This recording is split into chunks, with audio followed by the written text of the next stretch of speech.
British সংবাদ মাধ্যম the টেলিগ্রাফের এক প্রতিবেদনের তথ্য অনুযায়ী বাংলাদেশের ক্ষমতাচ্যুত স্বৈরাচার শেখ হাসিনা বর্তমানে মৃত্যুদণ্ডের মুখে দাঁড়িয়ে আছেন। তার বিরুদ্ধে আনা অভিযোগগুলোর মধ্যে রয়েছে মানবতা বিরোধী অপরাধ, সরাসরি হত্যার নির্দেশ, গণহত্যা ও দমন অভিযানে নিষ্ঠুর ভূমিকা।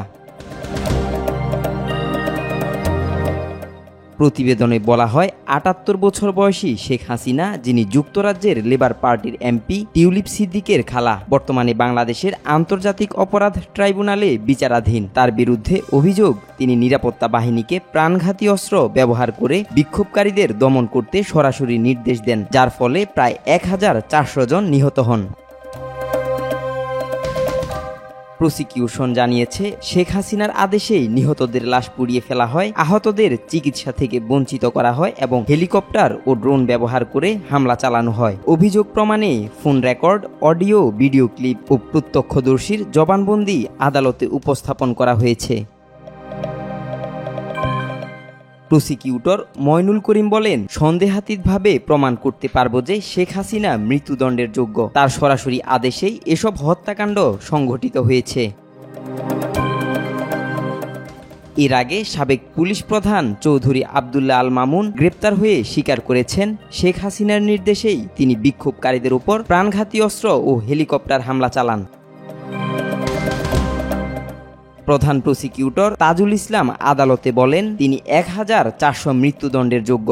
যেহেতু তা সম্ভব নয়, আমরা অন্তত একটি মৃত্যুদণ্ড দাবি করছি।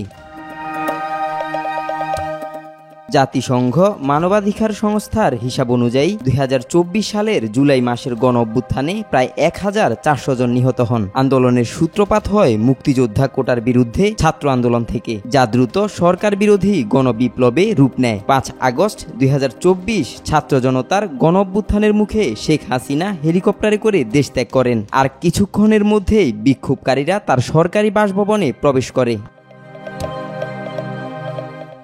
ঢাকার ব্যস্ত এলাকায় নিরাপত্তা বাহিনীর গুলিতে ৫২ জন নিহত হওয়ার ঘটনাটি বাংলাদেশের ইতিহাসে সবচেয়ে রক্তক্ষয়ী অধ্যায়গুলোর একটি।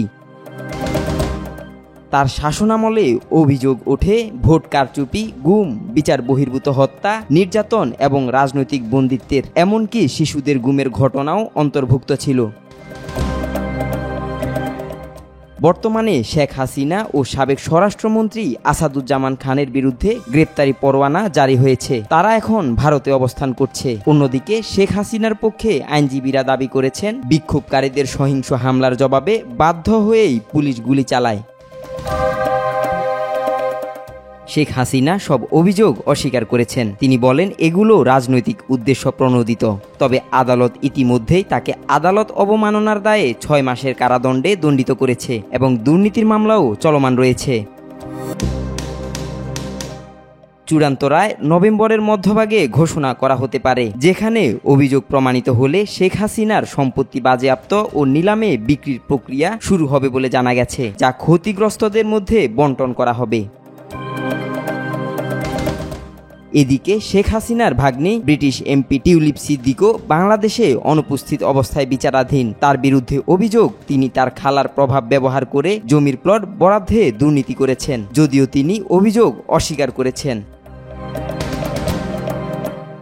এই মামলা বাংলাদেশের রাজনীতিতে এক ঐতিহাসিক মোড় নিয়েছে, যা আন্তর্জাতিক অঙ্গনে তীব্র আলোচনার জন্ম দিয়েছে। আবদুল্লাহ আল নোমান, আজকাল।